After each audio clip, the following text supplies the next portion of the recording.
gotong royong untuk mencapai tujuan bersama. 1. Gotong royong adalah bekerja bersama-sama dan saling menolong. 2. Manfaat gotong royong antara lain. A. Menumbuhkan rasa dan sikap saling tolong-menolong, sukarela, saling membantu, dan mempunyai sifat kekeluargaan.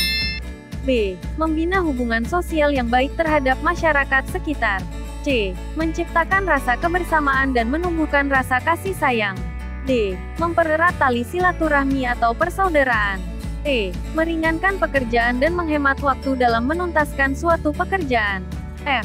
Meningkatkan produktivitas kerja. 3. Tujuan gotong royong untuk menjalin persatuan, kebersamaan, dan asas tolong-menolong. 4. Gotong royong terbagi menjadi berbagai jenis, seperti kerja bakti, tanggap bencana, musyawarah, panen raya, dan belajar bersama-sama. 5. Gotong royong memiliki nilai-nilai gotong royong yang terkandung di dalamnya. Di antaranya yaitu persatuan, kesatuan, sosialisasi, sukarela, tolong-menolong, kekeluargaan. 6. Gotong royong bisa dilakukan di berbagai lingkungan, seperti lingkungan rumah, lingkungan sekolah dan lingkungan masyarakat. 1. Pengertian gotong royong. Dalam Kamus Besar Bahasa Indonesia, gotong royong adalah bekerja bersama-sama dan saling menolong. Gotong royong merupakan bentuk kerjasama untuk mencapai suatu yang diinginkan. Gotong royong adalah salah satu ciri khas yang masih melekat dalam kehidupan masyarakat Indonesia. Secara garis besar, gotong royong tertuang pada Pancasila dalam sila ketiga yang berbunyi Persatuan Indonesia. Gotong royong telah mendarah daging dan bahkan menjadi kepribadian bangsa, serta sebagai budaya yang sudah berakar kuat dalam kehidupan masyarakat. Selain itu, sebagai bagian dari kehidupan bermasyarakat yang hampir semua daerah di Indonesia menanamkan nilai gotong royong. 2. Manfaat gotong royong. Manfaat dan tujuan dari gotong royong yang dilakukan oleh masyarakat antara lain: A. Menumbuhkan rasa dan sikap saling tolong-menolong, sukarela, saling membantu, dan mempunyai sifat kekeluargaan. B. Membina hubungan sosial yang baik terhadap masyarakat di sekitar. C. Menciptakan rasa kebersamaan dan menumbuhkan rasa kasih sayang. D. Mempererat tali silaturahmi atau persaudaraan. E. Meringankan pekerjaan dan menghemat waktu dalam menuntaskan suatu pekerjaan. F. Meningkatkan produktivitas kerja. 3. Tujuan gotong royong. Gotong royong adalah salah satu kegiatan yang memiliki tujuan yang diwujudkan dalam bentuk tindakan ataupun perilaku secara individu. Mereka akan bersatu untuk melakukan sebuah kegiatan secara bersama-sama demi kepentingan bersama tanpa mengharapkan imbalan atau balasan. Berikut tujuan gotong royong. A. Persatuan. Persatuan yang tercipta dari adanya kegiatan gotong royong juga mampu melahirkan persatuan antar warga. Dengan adanya persatuan tersebut, masyarakat akan menjadi lebih dekat, kuat, serta mampu menghadapi permasalahan yang muncul di lingkungan tempat tinggal. B. Kebersamaan. Tujuan dari gotong royong adalah akan cerminan akan kebersamaan yang diciptakan dalam lingkungan masyarakat. Artinya, masyarakat secara sukarela dan bersama-sama membantu orang lain maupun untuk kepentingan umum yang dapat dimanfaatkan bersama. C. Asas tolong-menolong. Tujuan dari gotong royong adalah menumbuhkan sikap saling membantu antar masyarakat, di mana orang-orang mau membantu dan menolong orang lain yang membutuhkan. Pertolongan merekalah yang nantinya akan memberi manfaat bagi orang lain dan juga diri sendiri. 4. Jenis-jenis gotong royong. Gotong royong terbagi menjadi berbagai jenis, seperti A. Kerja bakti. Kerja bakti adalah sebuah kegiatan bersama dalam suatu lingkungan sosial masyarakat sekitar. Kegiatan ini merupakan suatu wujud untuk bisa meningkatkan rasa saling tolong-menolong dan peduli antar sesama. B. Tanggap bencana. Tanggap bencana adalah sebuah respons dari masyarakat untuk saling bekerja sama dalam kondisi terkena suatu musibah. Kegiatan tanggap bencana tersebut terbentuk dari rasa peduli masyarakat sekitar, guna membantu sesama yang sedang berada dalam keadaan sulit. C. Musyawarah. Musyawarah adalah sebuah media guna mencapai mufakat dan berkumpul dengan tujuan untuk menyelesaikan masalah dan mengambil suatu keputusan secara bersama-sama. Dengan musyawarah, masyarakat dapat saling bertukar pikiran dan pendapat dengan tujuan mencapai mufakat yang diharapkan serta saling menguntungkan semua pihak. D. Panen raya. Panen raya adalah kondisi musim panen dengan skala besar dari seluruh jenis pertanian. Musim panen ini umumnya terjadi dalam jangka waktu 1 tahun 2 kali atau tergantung pada jenis tanaman yang ditanamnya. E. Belajar bersama-sama. Belajar bersama juga termasuk ke dalam jenis gotong royong, di mana seorang pelajar dan mahasiswa berusaha menyelesaikan materi sulit secara bersama-sama sampai selesai, serta melakukan implementasi ilmu sebaik mungkin. 5. Nilai-nilai gotong royong.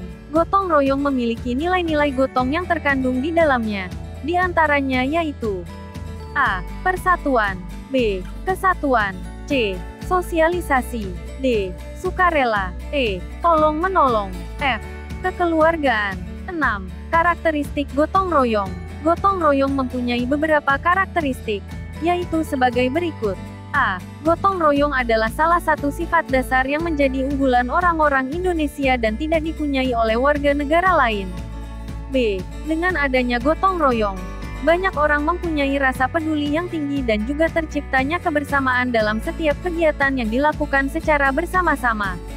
C. Gotong royong sangat menjunjung tinggi nilai kemanusiaan dan kepedulian terhadap sesama.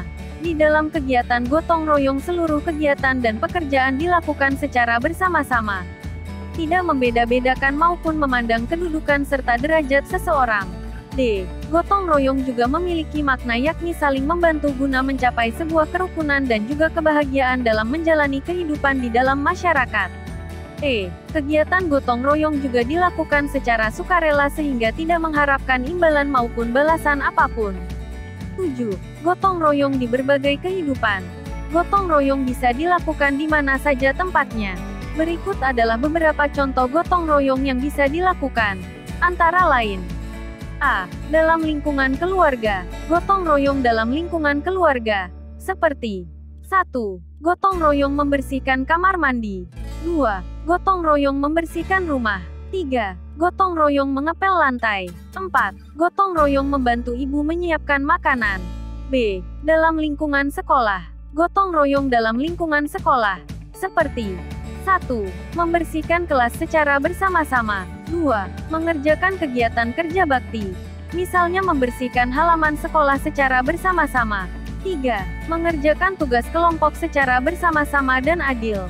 C. Dalam lingkungan masyarakat. Gotong royong dalam lingkungan masyarakat, seperti 1.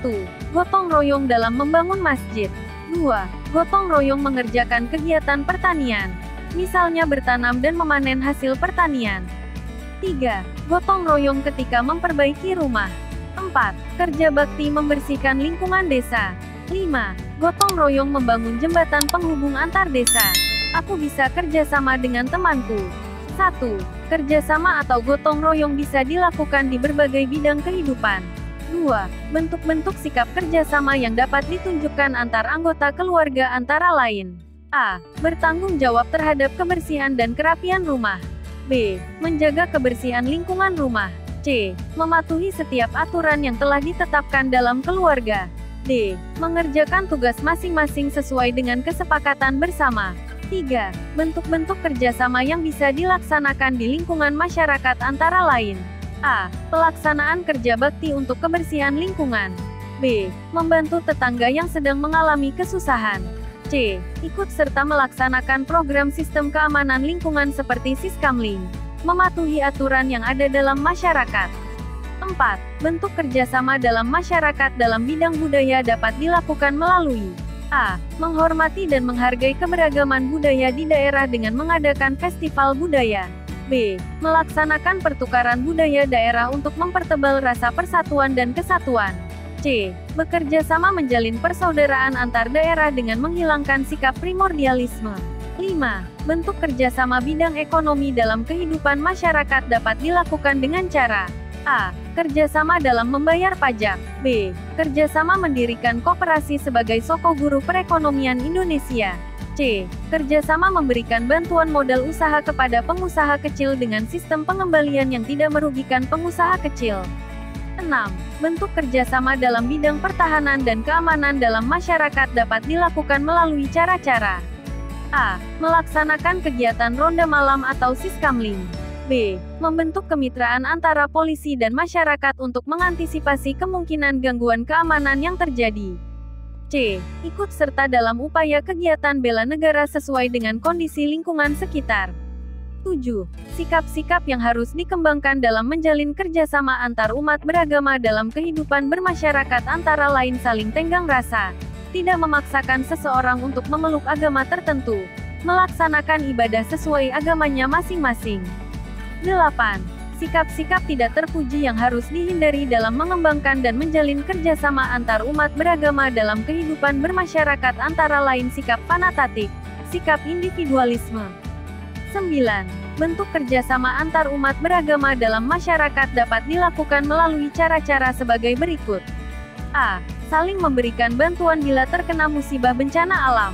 B. Toleransi hidup beragama, kepercayaan dan keyakinannya masing-masing. C. Menghormati orang yang sedang melaksanakan ibadah. D. Bekerja sama dan tolong-menolong tanpa membeda-bedakan agama. E. Tidak memaksakan agama dan kepercayaannya kepada orang lain. Dalam lingkup yang lebih sempit, kerjasama dapat juga dilakukan di lingkungan keluarga, lingkungan sekolah dan lingkungan masyarakat. Dalam lingkup yang lebih luas, kerjasama dilakukan di berbagai bidang baik dalam bidang sosial dan politik, ekonomi, pertahanan dan keamanan. Kerjasama antar umat beragama. 1. Bentuk kerjasama di lingkungan rumah. Keluarga adalah masyarakat terkecil dalam kehidupan bermasyarakat.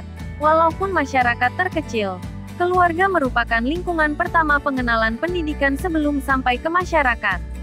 Setiap anggota keluarga mempunyai peran yang berbeda-beda antara satu dengan yang lainnya. Bentuk-bentuk sikap kerjasama yang dapat ditunjukkan antar anggota keluarga antara lain. A. Bertanggung jawab terhadap kebersihan dan kerapian rumah. B. Menjaga kebersihan lingkungan rumah.